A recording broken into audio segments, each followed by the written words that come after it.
What is your opinion on the efficacy of the assessment and accreditation by NAC Bangalore? Yeah, again, thanks for asking this question and thanks for giving me an opportunity to express my frank opinion about the process of assessment accreditation by NAC.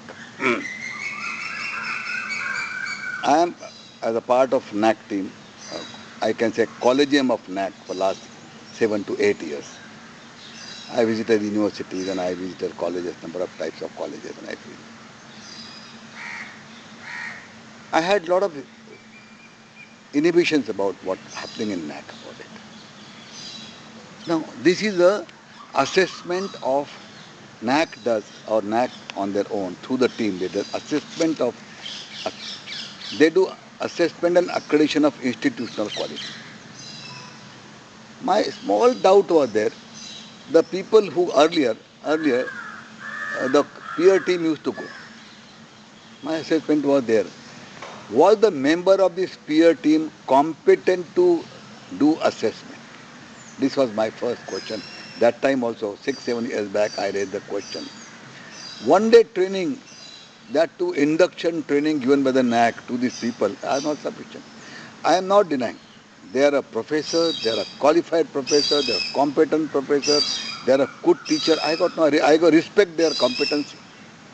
But when the question comes, their proficiency into carrying out assessment of the institution, I got all objection for that. I personally feel that these people should be certified audit quality assessor.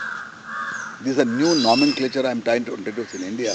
They should be certified quality assessor. How to assess the quality? It has to be separate ball game, and everybody is not taught.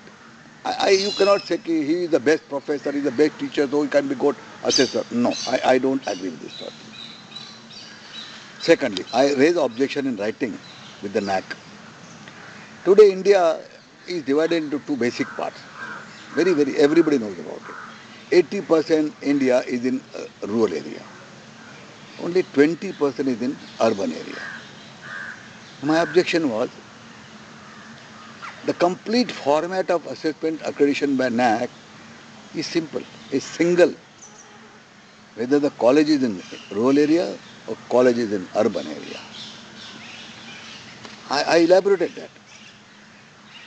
Availability of there is the issue of availability of quality, availability of teachers, PhD teachers. How do you expect qualified, highly qualified student teachers to go to small villages where there are no facility, neither for their children's school education, neither for their shopping, nor for their spouses, nor for their social gathering? There is nothing, no facility. So why should learned people go to the small villages there? Okay, infrastructure. How do you, I don't think, how do you expect the promoters in rural area to generate so much of fund that they can create a magnificent and imposing infrastructure in rural areas? It's not possible. Whatever resources they got, they put the money and they create resources, that's all. Now, next point I'll say, imagine an entire process of assessment accreditation. There is nothing is called quality of teaching. There are provisions to assess the quality of teacher, number of paper published, a number of years of service, all these issues. But if you look at the quality of teaching, it is not there. Okay. Next question. Assessment and accreditation is done by NAC for what? Institutional quality. My next question to NAC themselves is, in case the NAC person is listening to my video, my interview, I want to ask them, institutional quality for what? Why the student take admission to colleges? Normal, very basic common sense says they want to become graduate to earn 2 paise, to earn some money. Either to run their own family or to help their parents or something, or to go to the higher education, they can do MTech, or they want to become entrepreneur. There is some purpose there. Imagine in entire assessment accreditation process, there is nothing like this they can assess that employability factor. In fact, I have recommended very strongly, as on today there are 7 criteria on which assessment and accreditation is done by the NAAC. I suggested the 8th criteria called employability. I have given in writing to the director of NAAC. I don't think any notice has been taken or they never felt like taking notice of that. I personally feel that employability has to be one of the most. So I got my own doubt. Now, last 10, 15 years, this model, they have changed their own ranking system 5 times. Reason? They don't declare to public. They always say we have taken input from various people, but I doubt they take input from anybody. It's a very close-knit team at NAAC and they do something. Now again I was told, I think I have been told informed by very reliable sources that the process of assessment accreditation is being outsourced by NAAC. NAAC will remain only a headquarter and they will do administration only, and the entire thing will be outsourced to various private parties. I think this is not in the spirit of assessment accreditation by the college.